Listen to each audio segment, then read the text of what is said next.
My teenage stepdaughter crashed the car I bought for her, said the accident happened because the car was cheap, and demanded I buy her a new one. Turns out she had sold it and just wanted another one, so I sent her away. 3 months later, she's back, crying for me to save her from her mom. When Don and I got married, I didn't just get a husband, I got his 17-year-old daughter too, Emily. At first, she was sweet, funny, thoughtful. We had our little traditions, girls' days out, matching aprons, baking cookies. She used to call me her bonus mom. But then her mother reappeared. The woman was chaos incarnate, blowing in every few months just long enough to stir resentment before vanishing again. And every time she left, Emily changed. Her softness turned sharp. Her jokes became jabs. Her tone reeked of disdain. She started repeating things only Don and I had said in private, like how I worried about our finances, how I felt like an outsider, things I had trusted Don with, now weaponized by his daughter. When I asked him about it, he said I was imagining things. She called me a gold digger, told Don I was replacing her mom. Once I found the necklace my late mother gave me stuffed in the trash. When I confronted Emily, she said, must have fallen. And then, 2 days before our wedding, I woke to find my custom wedding dress shredded. Hotel cameras caught Emily sneaking in at 2 a.m. Don said she was overwhelmed, that the wedding was a lot for her. He didn't confront her. He didn't even ask her why.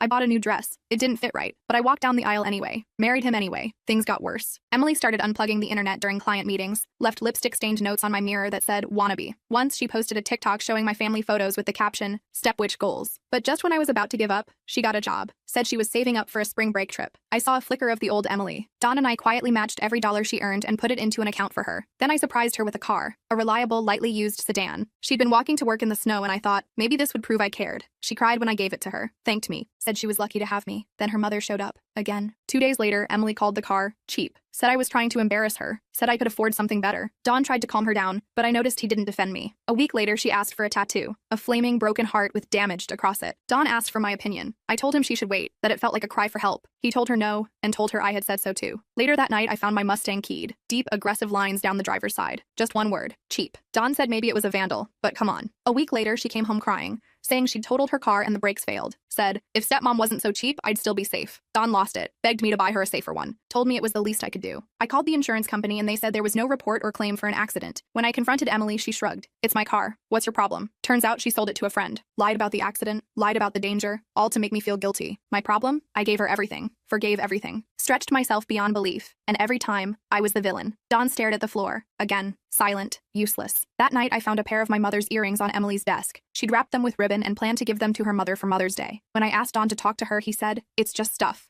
I said, no, it's me. I'm the stuff. Disposable, replaceable. He didn't answer. So he told Emily she'd be staying with her mom for a few months. A trial run. She smiled like she'd won. I thought that would be the end of it. 2 months passed, and just when I thought I'd finally gotten peace, Emily called. Said living with her mom wasn't what she thought it'd be. Said she missed us. Missed me. She showed up at our door with puffy eyes and an apology I never thought I'd hear. I was wrong. I'm sorry. Can I come home? And for the first time, it felt like maybe this war wasn't lost. Until yesterday, when Don told me Emily's mom gave him an ultimatum that had me wishing I never said yes to his proposal. I was making dinner when Don came home. He looked terrible. His face was pale and he kept running his hands through his hair. I knew something was wrong right away. He sat at the kitchen counter and just stared at his phone for a while. I turned the stove off and asked him what happened. That's when he dropped the bomb. Apparently, Emily's mom, Vanessa, had called him earlier. She told Don that Emily needed to come back home with her permanently. Not just for a visit, but for good. She threatened to take him to court for full custody if he didn't agree. I couldn't believe what I was hearing. After all the drama, after everything we'd been through, Vanessa wanted to play mom again? Don showed me the text messages. Vanessa claimed Emily was suffering emotional distress living with us, that I was the cause of it all. She even had the nerve to say Emily needed therapy because of me. The woman who abandoned her daughter repeatedly was now acting like mother of the year. I asked Don what he planned to do. He just shrugged and said he needed to think about it. That's when I lost it. I reminded him how Vanessa had disappeared for months at a time, how she'd missed birthdays, school events, everything. I pulled up old texts where Emily herself had complained about her mom's flakiness. Don just nodded along, not really committing to anything. That night, I couldn't sleep. I kept thinking about Emily's tearful return just a week ago, how genuine she'd seemed, how I'd actually started to believe we could fix things. I wondered if this was all part of some elaborate plan between her and Vanessa. Get back in our good graces, then hit us with custody threats. It felt too calculated. The next morning, I found Don on the phone in his office. He was talking to Emily. I stood by the door, not wanting to interrupt. He was asking her if she was happy here, if she wanted to stay with us. I couldn't hear her responses, but Don's face told me everything I needed to know. He looked relieved, even smiled a few times. When he hung up, he told me Emily wanted to stay with us, that she talked to her mom. I should have felt better, but something still didn't sit right. I decided to check Emily's room while she was at school. I know, invasion of privacy and all that, but after years of manipulation, I needed to be sure. I didn't find anything suspicious at first. Then I noticed her laptop was open. She'd forgotten to close her email. There it was, an email chain between Emily and Vanessa. They'd been planning this for weeks. Emily would come back, act remorseful, get back in our good graces. Then Vanessa would swoop in with custody threats. The goal wasn't custody, though. It was money. A big fat settlement from Don to avoid court. They figured he'd pay anything to keep Emily and avoid a messy legal battle. I took photos of the emails with my phone. My hands were shaking so bad I had to try 3 times to get clear shots. I forwarded them to myself just to be safe. Then I closed the laptop exactly how I found it and left the room. I didn't confront Don right away. I needed time to process everything, to figure out my next move. I spent the whole day in a daze, going through the motions at work, barely able to focus on anything. When I got home, Emily was already there, doing homework at the kitchen table like nothing was wrong. She even asked how my day was. I almost laughed at the absurdity of it all. Don came home late, said he'd been talking to Vanessa, trying to reason with her. I asked if they'd reached any kind of agreement. He looked uncomfortable, avoided eye contact. That's when I knew. He'd already offered her money, without consulting me, without even telling me. I waited until Emily went to bed before confronting him. I showed him the emails. His face went from confusion to shock, to something I'd never seen before. Shame, maybe? He admitted he'd offered Vanessa $10,000 to drop the custody threats. Money from our joint savings. Money we'd been putting aside for a house down payment. Money that represented our future together. Our dreams of stability and permanence. I didn't yell. I didn't cry. I just asked him one question. When are you going to start being my husband instead of just Emily's dad? He didn't have an answer. Just stared at the floor like he always did when things got tough. The silence between us stretched on, heavy with years of unspoken resentments and compromises that only seemed to flow in one direction. That night, I slept in the guest room. I needed space to think, to decide if this marriage was even worth saving. I kept coming back to one thought. I never signed up to be a punching bag for a teenager and her manipulative mother. I never agreed to have my husband choose them over me at every turn. The ceiling fan spun lazily above me as I contemplated what my life had become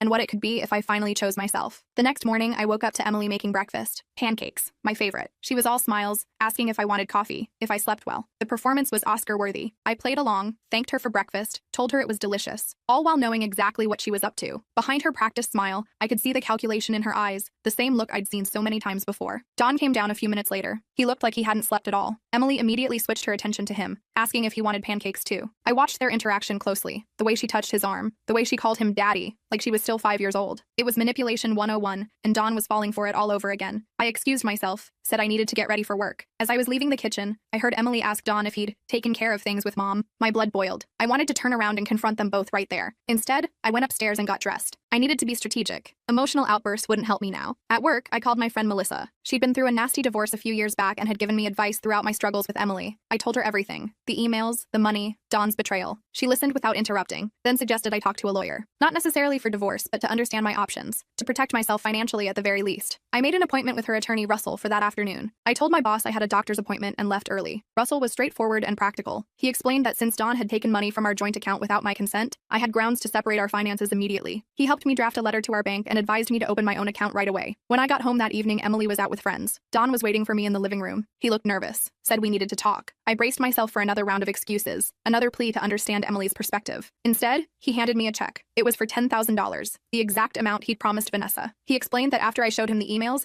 he couldn't go through with it. He'd called Vanessa that morning and told her the deal was off, said he wouldn't be blackmailed. She'd threatened to take him to court, but he stood his ground, said he had evidence of their scheme and would use it if necessary. Vanessa had backed down. For now, I wanted to believe him. Part of me was relieved, even proud that he'd finally stood up to her. But another part of me wondered if this was just damage control. If he was only doing this because I'd caught him, not because he truly understood how wrong it was. I took the check but told him we needed to talk about our future, about whether we even had one together. That night, Emily came home late. I heard her and Don arguing in the kitchen. She was upset about something. I crept downstairs and listened from the hallway. Don was confronting her about the emails, about the scheme with her mother. Emily denied everything at first, claimed I was making it all up to turn him against her. Classic gaslighting. But Don didn't back down. He told her he'd seen the emails himself, that he was disappointed in her, that she needed to apologize to me. Emily stormed upstairs, slamming her door so hard a picture fell off the wall. Don looked exhausted. I stepped into the kitchen and he noticed me for the first time. He apologized for not standing up for me sooner, said he'd been blind to what was happening. I wanted to believe him, but years of disappointment had made me cautious. I told him actions speak louder than words, that I needed time. The next morning, I woke up to find my car wouldn't start. The battery was completely dead. Strange, since it had been fine the day before. I called AAA and waited. The technician who came to jump it found something odd. Someone had left the interior lights on overnight. All of them. It seemed deliberate. I immediately suspected Emily, but I had no proof. I was late for work and stressed all day. When I got home, things got weirder. My laptop was open on the kitchen table. I always shut it down and put it away in my office. When I checked it, I found dozens of tabs open to divorce attorneys. I hadn't been searching for divorce lawyers. Someone wanted Don to think I was. I heard a noise from upstairs and found Emily in our bedroom, supposedly looking for a charger. She seemed startled to see me home. I noticed my jewelry box was slightly ajar. I checked it after she left, and sure enough, my grandmother's pearl earrings were missing. I searched Emily's room while she was in the shower and found them hidden in her sock drawer. I took photos as evidence but left them there. I was building a case now, documenting everything. That night, I installed a small camera in my home office, hidden among my books. If Emily was going to play dirty, I needed proof. The next day, Don told me Emily had come come to him crying. Said I'd been going through her things, accusing her of stealing. Said I was trying to drive her away. Don seemed conflicted. He asked if it was true. I showed him the photos of my earrings in her drawer, explained about my car battery, my laptop. He looked troubled but didn't fully commit to believing me. Just said he'd talk to her. That night, I checked the camera footage. Sure enough, Emily had been in my office. She'd gone through my files, read papers on my desk, even tried to access my computer. I saved the footage to a secure cloud account. Evidence. The next morning, I found a note slipped under our bedroom door. It was from Emily, asking if we could talk. Just the two of us. I was suspicious, but agreed to meet her at a coffee shop after work. Public place, witnesses around, safer that way. Emily was already there when I arrived. She looked nervous, fidgeting with her cup. For a moment, I saw glimpses of the sweet girl I'd first met. She started by apologizing, said she'd been awful to me, that she was jealous of my relationship with her dad, that her mom had filled her head with lies about me. It sounded rehearsed but sincere enough that I almost believed her. Then she got to the point. She wanted me to convince Don to let her move back with her mom permanently. Said Vanessa had changed, was getting her life together, wanted another chance. I asked why she'd come back to us if she wanted to be with her mom. She claimed she'd needed time to think. To be sure, I didn't buy it. The emails told a different story, but I nodded along, said I'd think about it. As I was leaving, Emily grabbed my arm, told me it would be better for everyone if I helped make this happen, that things could get really uncomfortable if I didn't. It wasn't even a veiled threat. It was blatant. I drove home in a daze. When I got there, Don was waiting with news. Vanessa had filed for emergency custody, claimed Emily was in danger living with us, specifically with me. She'd submitted a statement from Emily describing emotional abuse, neglect, even threats. All lies, but convincing ones. Don was panicking. Said we needed a lawyer immediately. I was oddly calm. I'd been expecting something like this. I showed Don the camera footage from my office, the photos of my earrings, told him about Emily's talk and her threat. For once, he really listened, really heard me. We hired a lawyer named Judith the next day. She was tough, no nonsense. She reviewed all my evidence and said we had a strong case against the emergency custody petition, but she warned us things would get ugly, that Emily would likely double down on her lies when cornered, that Vanessa would pull out all the stops. She was right. The next day,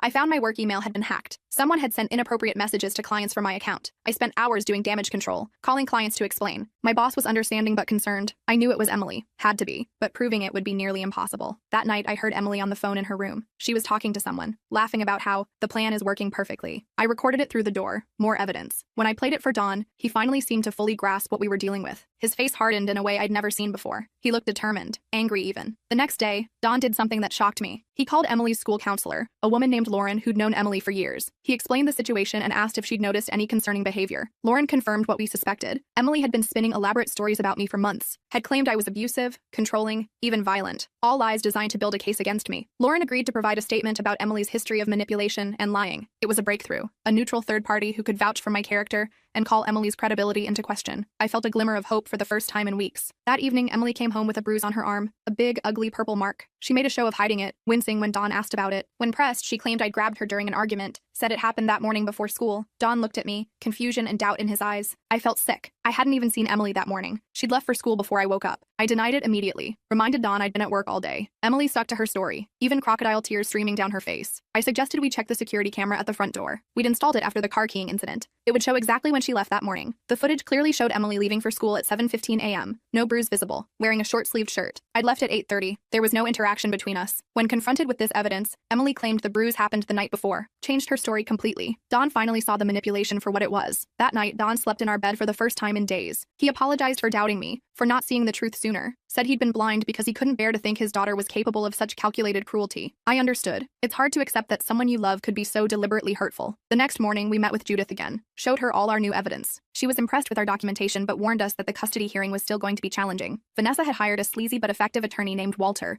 who specialized in high-conflict custody cases. He had a reputation for coaching clients to exaggerate or even fabricate abuse claims. As we were leaving Judith's office, I got a call from my boss. Someone had filed a harassment complaint against me at work, claimed I'd been sending threatening messages. HR was investigating. I knew immediately it was another of Emily's schemes, another attempt to destroy my life piece by piece. I explained the situation to my boss as best I could without sounding paranoid. Thankfully, he'd known me for years and found the accusations hard to believe. He promised to handle the investigation fairly. Still, the stress was taking its toll. I could barely eat or sleep, was constantly looking over my shoulder, waiting for the next attack. That weekend, things escalated further. Emily accidentally spilled bleach on my favorite dress, claimed she was trying to help with laundry. Then she deleted important work files from my laptop while I was in the shower, said she'd been looking for a game to play and must have clicked the wrong thing. Each incident on its own could be explained away as an accident. Together, they formed a clear pattern of sabotage. Don finally took decisive action. He sat Emily down for a serious talk, told her he knew what she was doing, that it had to stop immediately, that if she continued, there would be consequences. She denied everything, of course, played the victim. But Don didn't waver. He told her she was grounded until further notice. No phone, no computer except for schoolwork, no going out with friends. Emily was furious. screamed that he was choosing me over her, that he was a terrible father, that she hated both of us. Don stood firm. For the first time, he was acting like a parent instead of a pushover. I felt proud of him, even as Emily's rage turned toward me. She blamed me for turning her father against her, said she'd make me sorry. That night, I woke to the smell of smoke. I shook Don awake and we ran to check. A small fire had started in the kitchen trash can. We put it out quickly, but the implications were terrifying. Had Emily really escalated to arson? We checked her room and found her gone. Window open, pillows arranged under her blanket to look like she was sleeping. Don called the police while I checked the house for more fire hazards. The officer who responded, a woman named Susan, took our report seriously. She asked about Emily's history, our current custody situation. When we explained everything, she suggested we file for a temporary restraining order, said Emily's behavior had crossed from manipulation into potentially dangerous territory. We spent the rest of the night calling Emily's friends, trying to find her. Nobody had seen her, or so they claimed. At dawn, we got a call from Vanessa. Emily was with her, had shown up crying, claiming we'd kicked her out. Vanessa was using this as further evidence for her custody case, claiming we were unfit parents who'd abandoned a minor. Don was devastated, felt like he'd failed as a father. I reminded him that Emily had chosen to run away, had set a fire before leaving, that this wasn't his fault. We met with Judith again, explained the new developments. She advised us to file a police report about the fire, to document that Emily had run away, not been kicked out, to build our own case while Vanessa built hers. The next few days were a blur of legal consultations, police reports, and sleepless nights. Emily refused to come home, stayed with Vanessa. Don was served with papers for the custody hearing. It was scheduled for the following week. Everything was happening so fast. I threw myself into gathering evidence. I contacted Emily's teachers, her former friends, anyone who might have insight into her behavior. Most wouldn't talk to me, but a few did. A girl named Piper, who'd been Emily's best friend before our wedding, told me Emily had bragged about manipulating her dad, about how easy it was to make him feel guilty, about how she planned to get rid of me eventually. Another friend, a boy named Bobby, reluctantly admitted Emily had asked him to help hack my work email, said she'd offered to pay him but he'd refused. He was willing to provide a statement to that effect. It wasn't much, but every piece helped build our case. The day before the hearing, I got a strange call. It was from Emily. She was crying, saying she'd made a terrible mistake, that Vanessa wasn't who she thought, that she wanted to come home. I was suspicious, of course. This felt like another manipulation. I told her Don and I would pick her up, but only if she was serious about changing her behavior. We drove to Vanessa's apartment complex. Emily was waiting outside with a small bag. She looked genuinely distressed. When she got in the car, I noticed bruises on her wrists, real ones this time. She admitted Vanessa had grabbed her during an argument, that living with her mom wasn't the fantasy she'd imagined, that Vanessa was still drinking, still bringing strange men home. Don was torn between concern for his daughter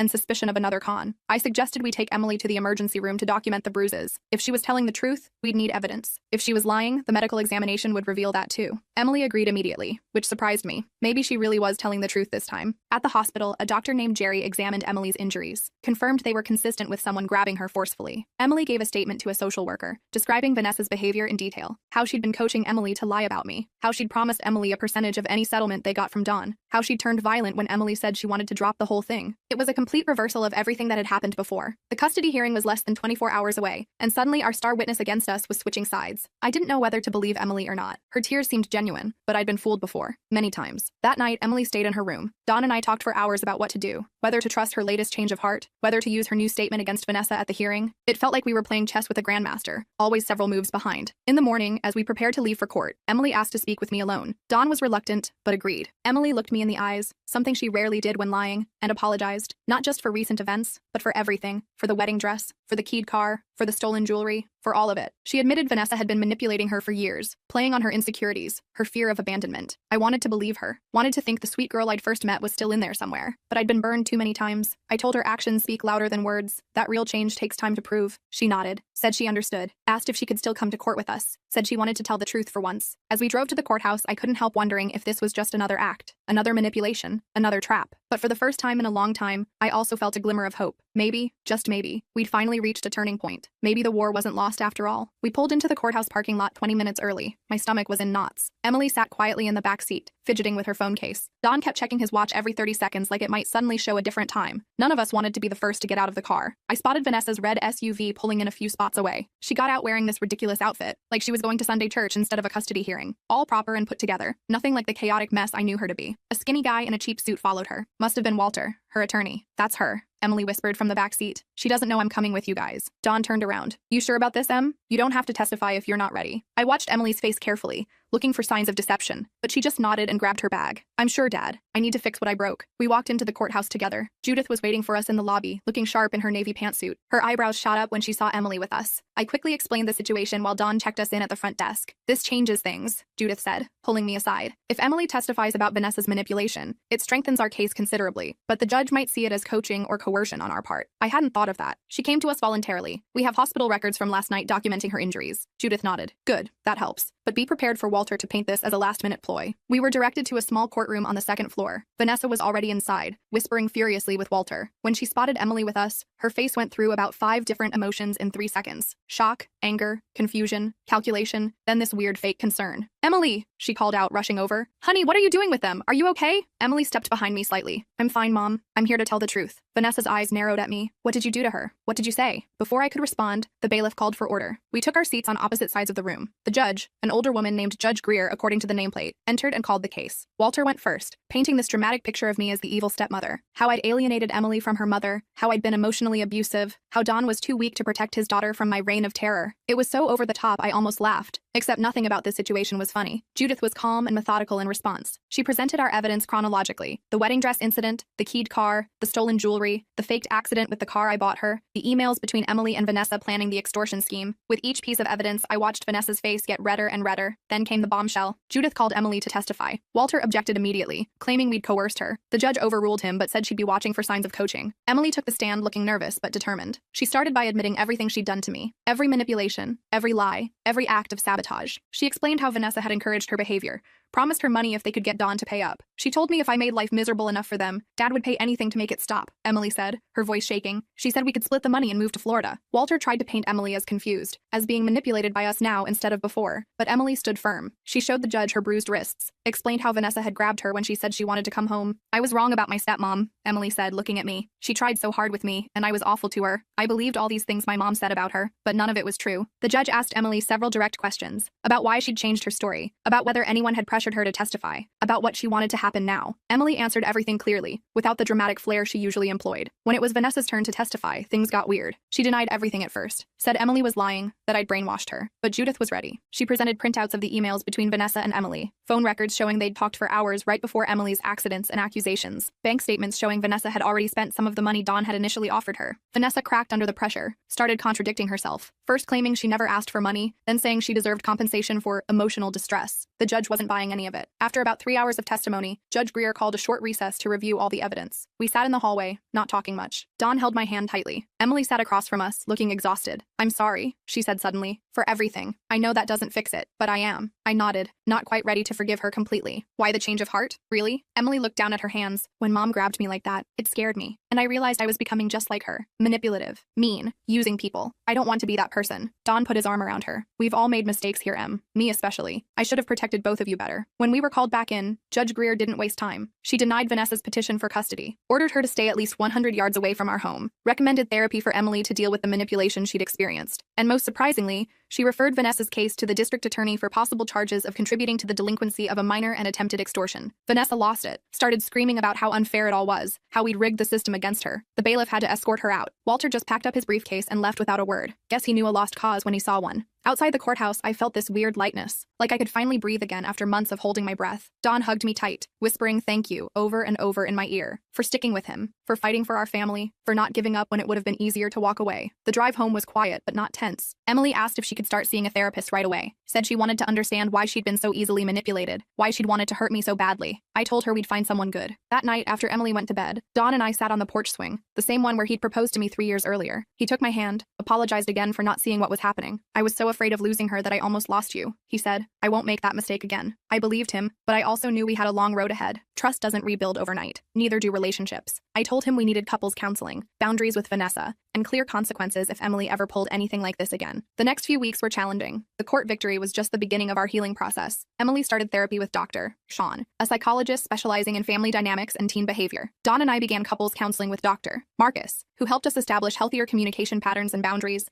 I was still wary around Emily, and she seemed to understand that earning back trust would take time. Don struggled too, balancing his roles as father and husband, learning to stand firm when necessary. We had setbacks. Emily would occasionally slip into old patterns when stressed, though she'd catch herself more quickly. Don sometimes reverted to people-pleasing when conflicts arose. I had moments where my resentment bubbled up, making me cold and distant. But we were committed to the process. We established clear house rules with consistent consequences. We had weekly family meetings where everyone could voice concerns in a structured environment. Emily gradually took more responsibility for her actions without prompting. 2 months after the hearing, Vanessa pled guilty to reduced charges. The court mandated counseling and parenting classes, and restricted her to supervised visits with Emily until she turned 18. Emily seemed relieved by this arrangement, saying she needed time to heal without her mother's influence. By the 3rd month, small but meaningful changes were evident. Emily began helping around the house without being asked. She'd make coffee for me in the mornings before school. Once, when I mentioned missing a necklace, she immediately emptied her jewelry box to prove she hadn't taken it. I found it later in my gym bag. Don became more assertive in setting boundaries with both Emily and Vanessa. He no longer flinched when confrontation was necessary. One evening, about 4 months after the hearing, I came home late from work to find Emily in the kitchen. She'd baked chocolate chip cookies, the same ones we used to make together when she first moved in. She'd even worn the matching apron. "I found these in the back of the pantry," she said, gesturing to the aprons. "Remember how we used to wear them every Sunday?" I nodded, not trusting myself to speak. It had been our thing, before everything went sideways. "Doctor, Sean says I should try to rebuild positive traditions," Emily continued, looking nervous. "If that's okay with you." I grabbed the other apron. "The cookies look good, but you forgot the secret ingredient. Cinnamon," we said at the same time, and for the first time in forever,